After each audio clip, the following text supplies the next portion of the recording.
കേരള കോൺഗ്രസിൻ്റെ സ്ഥാപക നേതാവ് കൂടിയായിരുന്ന ആർ ബാലകൃഷ്ണപിള്ള പതിറ്റാണ്ടുകളോളം തുടർച്ചയായി പ്രതിനിധീകരിച്ചിരുന്ന നിയമസഭാ മണ്ഡലമായിരുന്നു കൊട്ടാരക്കര. എന്നാൽ 2006 ആർ ബാലകൃഷ്ണപിള്ളയുടെ വിജയക്കുതിപ്പിന് തടയിട്ടുകൊണ്ട് CPMൻ്റെ വനിതാ നേതാവ് പി ഐഷ പോറ്റി ഇവിടെ പിള്ളയെ പരാജയപ്പെടുത്തി നിയമസഭയിലെത്തിയത്. ആദ്യ പോരാട്ടത്തിൽ 12,000-ഓളം വോട്ടുകളുടെ ഭൂരിപക്ഷത്തിലായിരുന്നു ഐഷ പോറ്റി വിജയിച്ചു കയറിയത്. പിന്നീട് 2011 നടന്ന നിയമസഭാ തിരഞ്ഞെടുപ്പിൽ തൻ്റെ ഭൂരിപക്ഷം ഇരട്ടിയിലധികമായി വർദ്ധിപ്പിക്കുവാനും ഐഷ പോറ്റിക്ക് സാധിച്ചു.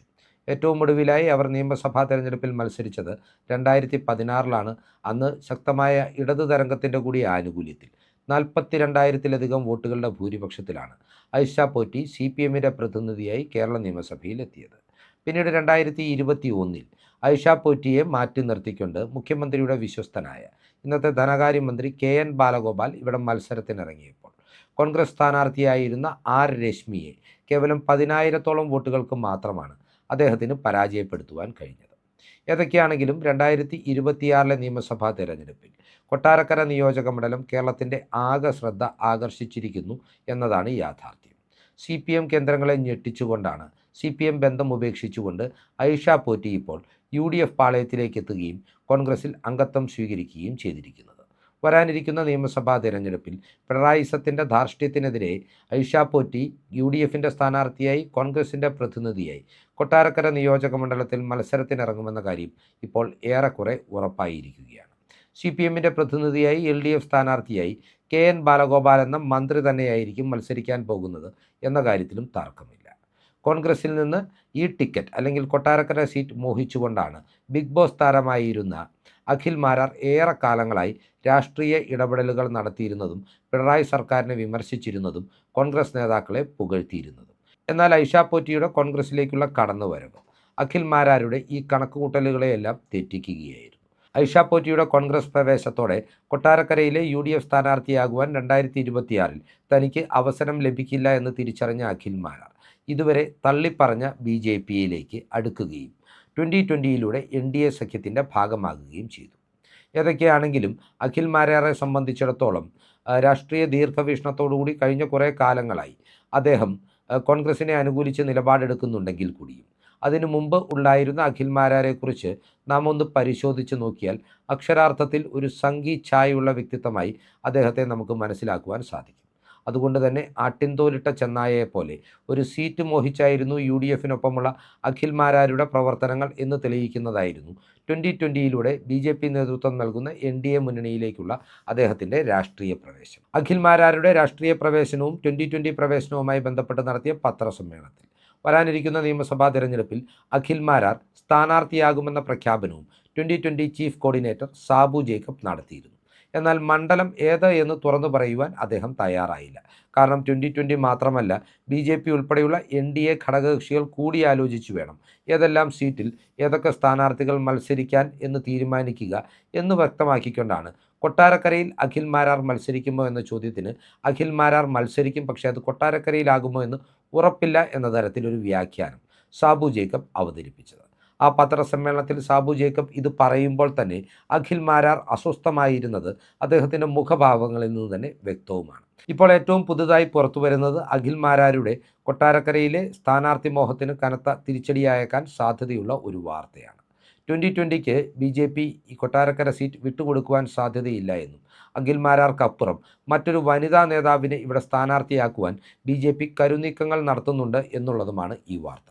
ഞാൻ നേരത്തെ സൂചിപ്പിച്ചതുപോലെ 2021 നിയമസഭാ തെരഞ്ഞെടുപ്പിൽ ശക്തമായ ഇടതു തരംഗത്തിനിടയിലും കോൺഗ്രസിന് വേണ്ടി അഭിമാനകരമായ പോരാട്ടം കാഴ്ചവെച്ച വനിതാ നേതാവായിരുന്നു ആർ രശ്മി.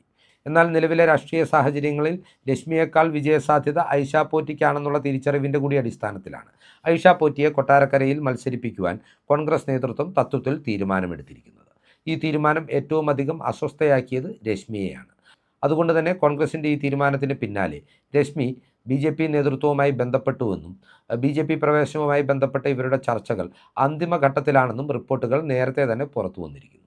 ഇന്ന് പുറത്തു വന്നിരിക്കുന്ന ഏറ്റവും പുതിയ റിപ്പോർട്ടുകൾ അനുസരിച്ച് BJPയുടെ സംസ്ഥാന ആസ്ഥാനത്തെത്തി രാജീവ് ചന്ദ്രശേഖറുമായി രശ്മി കൂടിക്കാഴ്ച നടത്തുകയും തുടർന്ന് ഇരുവരും ചേർന്ന് നടത്തുന്ന സംയുക്ത പത്രസമ്മേളനത്തിൽ രശ്മിയുടെ BJP പ്രവേശം പ്രഖ്യാപിക്കുകയും ചെയ്യുമെന്നാണ് വിലയിരുത്തപ്പെടുന്നത്. അങ്ങനെ സംഭവിച്ചാൽ ആർ രശ്മി തന്നെയായിരിക്കും കൊട്ടാരക്കര നിയോജക മണ്ഡലത്തിലെ NDA BJP സ്ഥാനാർത്ഥി എന്ന കാര്യത്തിലും തർക്കമില്ല. ഇവിടെ മോഹഭംഗം സംഭവിക്കുന്നത് അഖിൽ മാരാർക്കാണ്.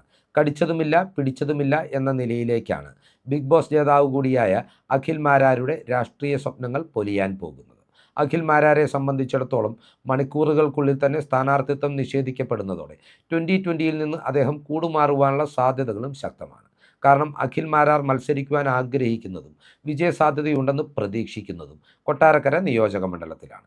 എന്നാൽ കോൺഗ്രസ് നടത്തിയ പ്രാഥമിക സർവേകളിൽ അഖിൽ മാരാരുടെ പേരുൾപ്പെടുത്തിക്കൊണ്ട് കൊട്ടാരക്കരയിലെ ജനങ്ങളോട് അവരുടെ അഭിപ്രായം ആരാഞ്ഞപ്പോൾ അഖിൽ മാരാർ മത്സരിച്ചാൽ CPM സ്ഥാനാർത്ഥിയായി മത്സരിക്കുന്നത് ആര് തന്നെയാണെങ്കിലും അവർ റെക്കോർഡ് ഭൂരിപക്ഷത്തിൽ വിജയിക്കുമെന്നുള്ള ഒരു റിസൾട്ടാണ് സർവേകളിൽ കണ്ടെത്തുവാൻ കഴിഞ്ഞത്.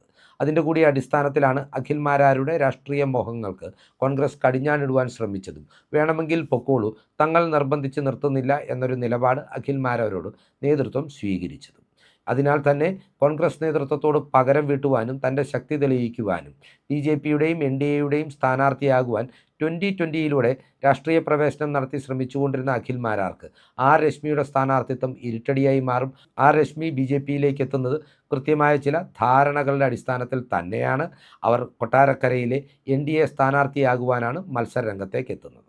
ഏതൊക്കെയാണെങ്കിലും ഈ രാഷ്ട്രീയ സാഹചര്യങ്ങൾ കൊട്ടാരക്കര നിയോജക മണ്ഡലത്തിലെ വരാനിരിക്കുന്ന നിയമസഭാ തെരഞ്ഞെടുപ്പിലെ പോരാട്ടം എന്ന് പറയുന്നത് സംസ്ഥാന ശ്രദ്ധയാകർഷിക്കുന്ന തലത്തിലേക്ക് ഉയർത്തിയിരിക്കുകയാണ്. ഒരു ഭാഗത്ത് സിറ്റിംഗ് MLA ആയ പിണറായി വിജയൻ്റെ വിശ്വസ്തനായ ധനകാര്യമന്ത്രി KN ബാലഗോപാൽ മത്സരത്തിനിറങ്ങുമ്പോൾ മറുഭാഗത്ത് കോൺഗ്രസിന് വേണ്ടി കളത്തിലിറങ്ങുന്നത് CPMന് വേണ്ടി ഈ നിയോജക മണ്ഡലം പിടിച്ചെടുത്തിട്ടുള്ള കൊല്ലം ജില്ലയിലെ തന്നെ അവരുടെ ഏറ്റവും ജനകീയയായ വനിതാ നേതാവാണെന്നുള്ളതാണ് കൗതുകകരം.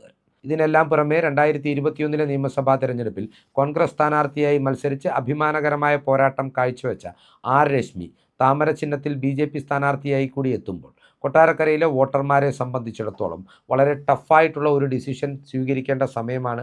എങ്കിലും നിലവിൽ പുറത്തു വരുന്ന റിപ്പോർട്ടുകൾ അനുസരിച്ച് കൊട്ടാരക്കരയിലെ ജനഹിതവും സംസ്ഥാനത്തെമ്പാടും പ്രതിഫലിക്കുന്ന UDF തരംഗത്തിനൊപ്പം തന്നെ നിലകൊള്ളും എന്നാണ് അറിയാൻ കഴിയുന്നത്. KN ബാലഗോപാലിനെ പോലെ പിണറായി വിജയൻ മന്ത്രിസഭയിലെ ശക്തനായ ഒരു മന്ത്രി അട്ടിമറിക്കപ്പെടുവാനും പരാജയപ്പെടുവാനുമുള്ള രാഷ്ട്രീയ സാഹചര്യങ്ങളാണ് കൊട്ടാരക്കരയിൽ ഒരുങ്ങിയിരിക്കുന്നത്. ഈ തെരഞ്ഞെടുപ്പിൽ കൊട്ടാരക്കരയിൽ ഐഷ പോറ്റി വിജയം ഉറപ്പാക്കുമ്പോൾ ആർ രശ്മിയിലൂടെ BJPക്ക് എന്തു മുന്നേറ്റം കാഴ്ചവെക്കുവാൻ സാധിക്കുമെന്ന രാഷ്ട്രീയ ചോദ്യങ്ങളും ഉയർന്നു വരുന്നുണ്ട്. ഇങ്ങനെയൊക്കെ സംഭവിക്കുമ്പോഴും ആത്യന്തികമായി ഏറ്റവും കനത്ത രാഷ്ട്രീയ നഷ്ടം സംഭവിച്ചിരിക്കുന്നത് അഖിൽ മാരാരുടെ രാഷ്ട്രീയ അത്യാഗ്രഹത്തിനാണെന്ന കാര്യത്തിലും തർക്കമില്ല.